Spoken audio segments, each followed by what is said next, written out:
सदैव वस्त्र पवित्र रखे, शरीर को पवित्र रखे। ये पशुओं जैसा आचरण करने वाले भजन नहीं कर सकते। ये जो कहते हैं ना भजन में मन नहीं लगता, पवित्रता चाहिए। अब ऐसे पशु की तरह शौच हो लिए, उठे चल दिए, ऐसे नहीं। पवित्रता, शौचाचार का निर्वाह कीजिए। लघु शंका भी जाइए तो जल लेकर जाइए। इंद्री का प्रक्षालन, फिर हाथ का प्रक्षालन, फिर 3 बार आचमन, राधा वल्लभ श्री हरिवंश, राधा वल्लभ श्री हरिवंश। जैसे शास्त्रीय विधान में केशवाय नमः, नारायणाय नमः, माधवाय। पवित्र रहिए। देखो भजन कैसे नहीं होता। सर्दी गर्मी सुख दुख आदि द्वंद्व हर्ष विषाद आदि जो है इनको सहना सीखो। भगवान भी आदेश करते हैं, मात्रा स्पर्शास्तु कौन्ते शीतोष्ण सुख दुखदा आगमा पायनो अनित्यास्तास्तितिक्षस्व भारत। जो इनको सह जाता है वही परम पदवी को प्राप्त होता है। थोड़ी सी गर्मी आहा, थोड़ी सी सर्दी आहा, पूरे जीवन गर्मी। पैर की त्वचा ऐसी हो गई थी कि बंबूल का कांटा टूट जाता था, घुसता नहीं था। जीवन में कभी पादुका ही नहीं, तो चमड़ी इतनी मोटी हो गई थी पैरों की। सर्दी गर्मी जैसा आप इसको, आप देखो यहां आप कौन सा स्वेटर पहनते हैं, जीवन में कभी नहीं। सर्दी में क्या होता है, यहां ये त्वचा नहीं क्या, हमें तो लगता है काफी सुकोमल अन्य अंगों से यहां की त्वचा है, कपोल, नासिका, नेत्र आदि। यहां क्या पहनते हो सर्दी में, क्या बिगड़ जाता है? क्योंकि अभ्यास है, गर्भ के बाद निकलने के बाद यहां कुछ ढका ही नहीं, यहां कुछ नहीं ढका तो पूरे जीवन ढकने की जरूरत नहीं। और अगर पूरे अंगों में न ढका होता तो पूरे जीवन ढकने की जरूरत नहीं। जो जंगल में दिगंबर महापुरुष रहते थे गंगा के किनारे, कितने, तो उनको क्योंकि अभ्यास, और हमने अभ्यास किया कपड़े लत्ते का, तो अभ्यास, हमने अभ्यास किया एसी रूम का, अभ्यास किया गीजर से नहाने का, वो अभ्यास किया 3 काल गंगा स्नान, वो अभ्यास। कुछ फर्क नहीं पड़ा इस जड़ शरीर में। इसको जैसे रखो। तो सहने का अभ्यास, यदि माया से मुक्त होना है तो सहने का अभ्यास रखो। ये जरा में ओह बहुत गर्मी, ये नहीं उपासक। गर्मी है ठीक है, शरीर का धर्म है, तो इंद्री में ताप लग रहा है ठीक है, राधा राधा राधा।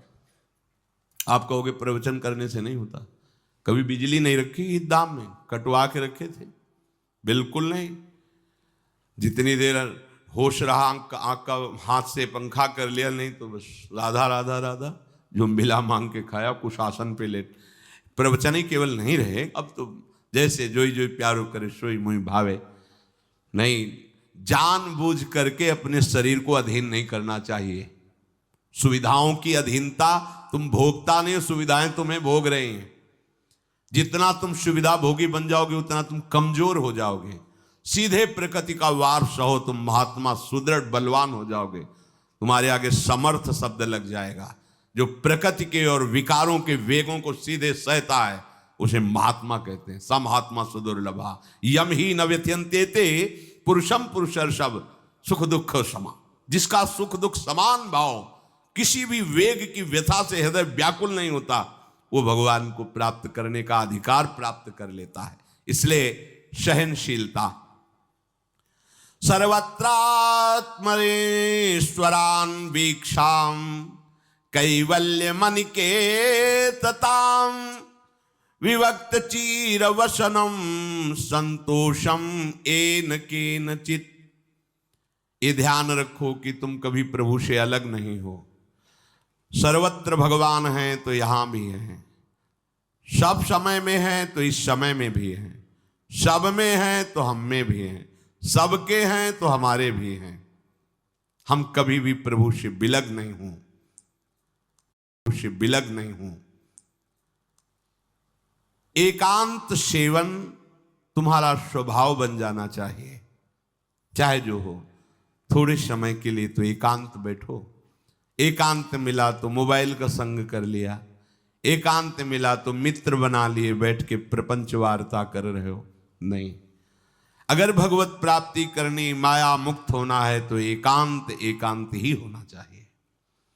भले 100 लोग हैं, हमारा किसी से कोई संबंध नहीं, और हम बैठे हैं अपने आराध्य देव के चिंतन में, हम एकांत हैं। और गुफा में बैठे हैं, शरीर एकांत है, मन से चिंतन संसार का हो रहा है, प्रपंच में है, एकांत में नहीं है। एकांत शब्द का अर्थ समझना चाहिए। हम एकांत को सीधे गुफा या कहीं एकांत ऐसे, एकांत का अर्थ है एक के सिवा दूसरा कोई नहीं, अर्थात एकमात्र भगवत चिंतन में डूबा हुआ उपासक। बाजार में बैठा हुआ भी एकांत है, सभा में बैठा हुआ एकांत है, और प्रपंच का चिंतन करने वाला बंद कमरे में भी प्रपंची है, गुफा में भी प्रपंची है। जहां आप रह रहे हो उसे ये मेरा घर है ऐसी भावना का त्याग कर दे। अनिकेत ये भगवान का दिया हुआ वास स्थान है। कुछ समय के लिए इसमें शरीर निर्वाह कर रहे हैं, ये भी छूटेगा और ये भी छूटेगा। जैसे स्टेशन में बैठा आदमी आराम से, पर वो बैठा इंतजार कर रहा है कि कब हमारी गाड़ी आवे और उस पर हम यात्रा करें। बस ऐसा ही कुछ स्टेशन जैसा विश्राम है, कब मृत्यु आवे, शरीर छूटे, हम प्रिया प्रीतम को प्राप्त हो। ये न मेरा था, न मेरा है, न मेरा रहेगा। ये न मेरा था, न मेरा है, न मेरा रहेगा। गृहस्थ हो तो पवित्र वस्त्र पहने, और त्यागी हो तो जैसे मिल जाए भगवत कृपा से वैसे वस्त्र पहने। प्रारब्ध के अनुसार तुम्हें जैसी व्यवस्था मिली उसमें संतोष करना सीखो, मांग मत रखो। प्रभु की प्राप्ति के लिए खास बात ध्यान रखनी है, अपनी उपासना में दृढ़ श्रद्धा रखो और सर्वश्रेष्ठ भाव रखो, पर दूसरे किसी की भी निंदा न करो। अगर किसी की भी निंदा करोगे तो फिर माया तुम्हें मुक्त होने नहीं देगी। मन को, वाणी को, शरीर को संयम में रखो, अर्थात भगवत भजन, भगवत वार्ता और मौन। मन का संकल्प विकल्प रहित होना, विषयों का चिंतन न करना, प्रभु के रूप का, नाम का, धाम का, लीलाओं का चिंतन करना। शरीर का शास्त्र संयम से वर्ताव करना। अब माया मुक्त होते चले जाओगे। इनमें किसी में भी त्रुटि ना हो, सावधानी रखो। अपनी इंद्रियों को सावधान रखो, किसी के दोष न देखने पावे। कोई गलत चेष्टा देखेंगे तो ये भी गलत करने के लिए तैयार हो जाएंगी। हे राजन, श्रवणम कीर्तनम ध्यानम हरेरद्भुत कर्मणः जन्म कर्म गुणानां च तदर्थे अखिल चेष्टिता। श्री भगवान के बड़े अवतार हुए हैं, बड़ी अद्भुत अद्भुत लीलाएं हैं।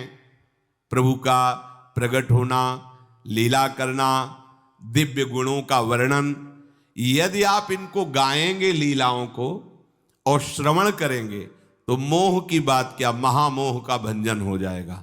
बड़ी सामर्थ्य भगवान के चरित्रों की महिमा बड़ी है। अगर इनको आप सुनेंगे, बार बार सुनेंगे, तो आपको और कोई साधन करने नहीं पड़ेंगे, अपने आप सब साधन प्रकाशित हो जाएंगे।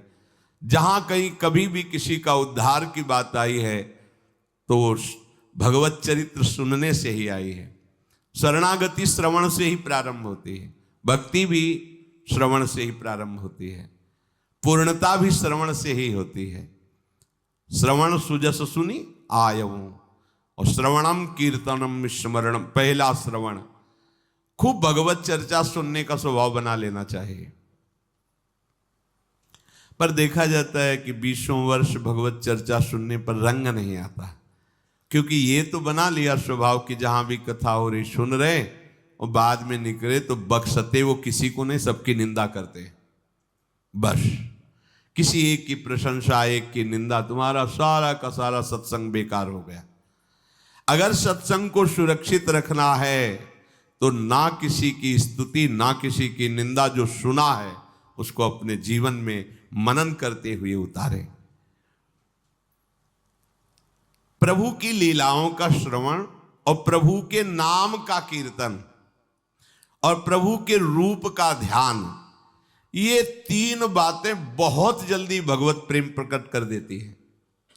ये 3 बातें बहुत जल्दी भगवत प्रेम प्रकट कर देती हैं।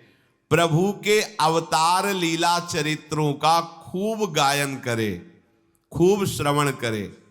भगवान की अवतार लीलाएं भी हैं और प्रभु की प्रेममय निकुंज लीलाएं भी हैं।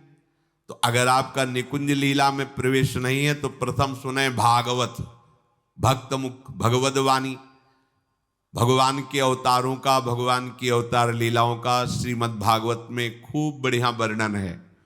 पढ़ो, सुनो, क्या होगा इससे? मोह का नाश हो जाएगा।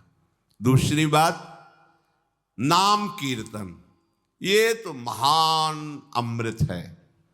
बिल्कुल विश्वास कर लो, नाम कीर्तन अमृत है। ताली बजा के, मंजीरा बजा के, ढोल बजा करके, नाच करके, जैसे बने, अकेले 4 लोग जैसे बने, नाम संकीर्तनम यस्य सर्व पाप प्रणाशनम।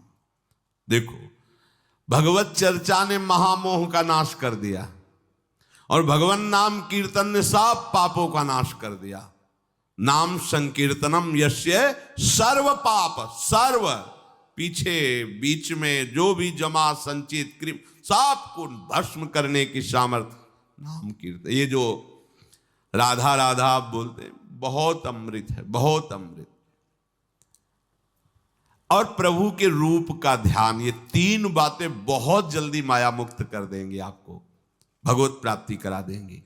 प्रभु के रूप के ध्यान के लिए ही दिव्य श्यामा श्याम ने बिहारी जी का रूप धारण किया।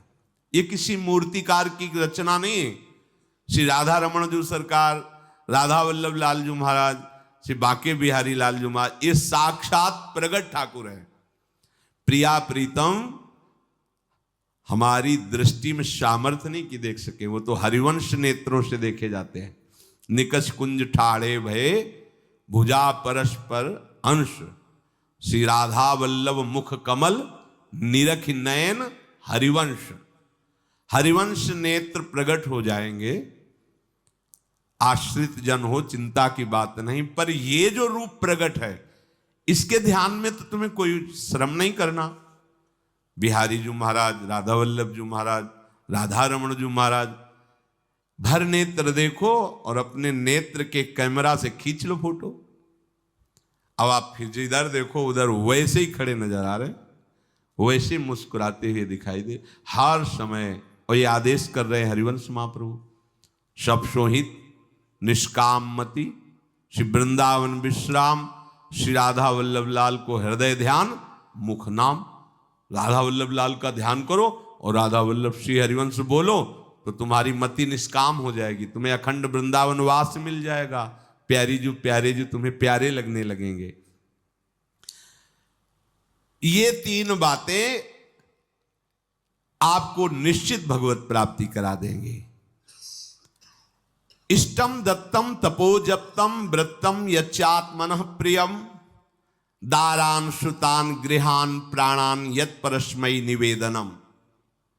जो भी तुम्हारे द्वारा यज्ञ दान तप अथवा जप सदाचार, ये सब प्रभु को अर्पित कर दो, अविनाशी हो जाएगा।